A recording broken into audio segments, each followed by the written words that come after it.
Հատուկ մեր սիրելի հայրենակից դմբոների համար կարդում ենք Հայաստանի Հանրապետության խղճի ազատության և կրոնական կազմակերպությունների մասին օրենքի 18-րդ հոդվածը։ Ուշադիր։ Պետությունը կրոնական կազմակերպությունների անդամներին ու սպասավորներին, այսինքն հոգևորականներին, վերապահում է հասարակական ու քաղաքական կյանքին մասնակցելու իրավունք, կրկնում եմ, քաղաքական կյանքին մասնակցելու իրավունք, այլ քաղաքացիների հետ համահավասար, այսինքն հայ առաքելական եկեղեցու հոգևորականները, քահանաները, սարկավակները բոլորը իրավունք ունեն ասելու, որ Հայաստանում 385 եկեղեցի հանձնած, մոտավորապես 150,000 հայ առաքելական եկեղեցու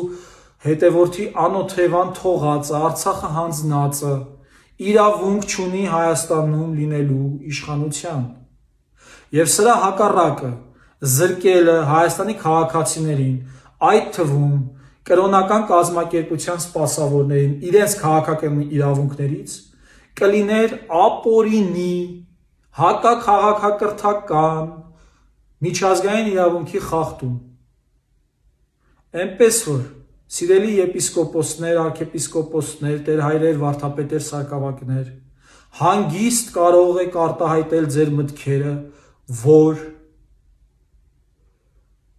Հայաստանի Հանրապետության Սահմանադրության 17-րդ հոդվածը խախտածը, պետության և եկեղեցու տարանջատման սկզբունքը, իրավունք չունի լինելու Հայաստանում իշխանության։